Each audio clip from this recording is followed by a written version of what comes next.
Untuk kita sekalian. Nama saya Prismas Intan STH. Disinilah saya mengabdikan diri di SDN 08 Gartelemo. Saya bersyukur kepada Tuhan Yang Maha Esa, sekaligus berterima kasih kepada pemerintah yang telah memberikan kesempatan kepada kami memasuki sebuah ranah di mana sekolah kami didampingi dan kami dapat mengembangkan diri, khususnya dalam pengembangan kompetensi dan kualitas sebagai seorang pendidik. Awalnya, ketika sekolah kami dinyatakan lolos dalam seleksi sekolah penggerak, kami merasa was-was, mampukah kami ditinjau dari segala segi dan keterbatasan yang kami miliki. Namun seiring perjalanan waktu, setelah melalui pelatihan dan pendampingan, kami merasa bahwa keterbatasan dan keterbelakangan kami selama ini justru menjadi sebuah motivasi yang membuat kami merasa tertantang untuk melangkah maju demi menggapai cita-cita dan tujuan pendidikan baik secara nasional maupun daerah kami yang masuk di level sangat terpencil. Bapak Ibu, pada kesempatan yang indah ini kami ingin berbagi praktik baik dari sebuah program sekolah penggerak, yaitu pembelajaran berdiferensiasi.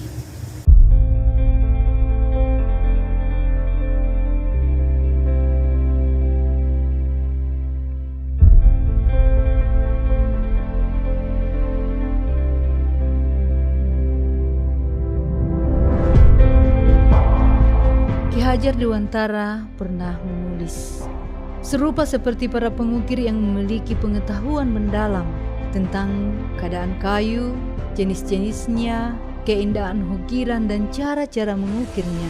Seperti itulah seorang guru harus memiliki pengetahuan tentang seni mendidik.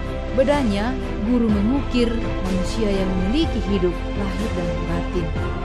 Dengan dasar inilah, maka yang pertama kami lakukan yaitu memberi pemahaman kepada setiap guru pentingnya mengenal dan memahami karakteristik setiap siswa yang dihadapi setiap hari.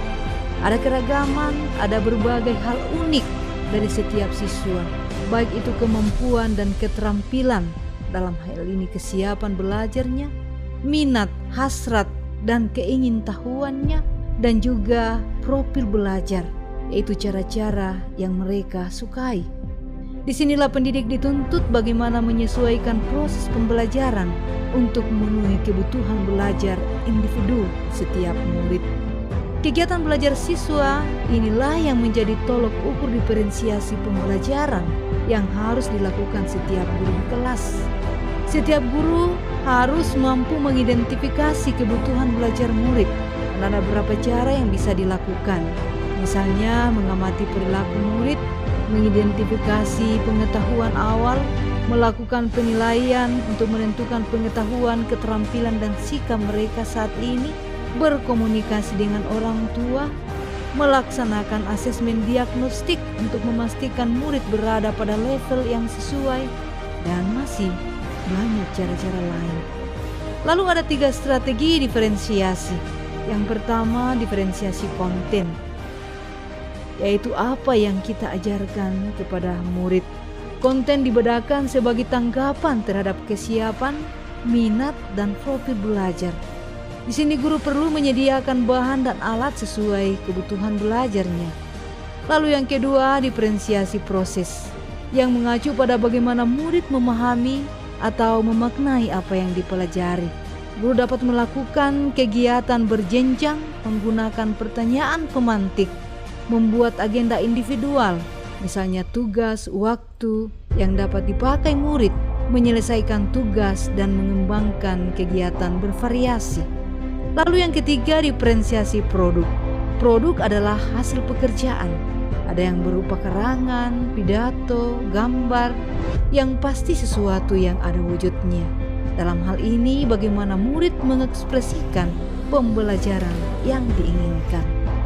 Penerapan pembelajaran berdiferensiasi sangat berdampak bagi sekolah, kelas, dan benar-benar berpusat pada murid. Setiap murid memiliki karakter berbeda dan tidak semua murid kita beri perlakuan yang sama. Dengan pembelajaran berdiferensiasi, setiap murid merasa disambut dengan baik. Murid dan berbagai karakteristik merasa dihargai, diterima, merasa aman. Guru dan murid berkolaborasi dan kebutuhan murid terlayani sehingga hasil belajar tercapai secara optimal. Dan hal yang terakhir yang kami lakukan bersama teman guru, kembali kami berefleksi, berbagi dan berdiskusi bagaimana berbuat yang lebih baik untuk menyambut program pemerintah khususnya sekolah penggerak ini. Pembelajaran berdiferensiasi menjadi sebuah tantangan tersendiri bagi guru untuk lebih memperlengkapi diri sesuai dengan tuntutan zaman, sehingga mereka lebih banyak untuk belajar mengikuti semua aturan yang telah ditetapkan oleh pemerintah. Namun dengan sebuah motto yang kami pakai selama ini, yaitu mengajar dengan hati. Ketika ada ketulusan, keikhlasan untuk berbagi ilmunya, mentransfer ilmu kepada siswa, maka sebenarnya tidak ada kata tidak mau. Kita pasti bisa.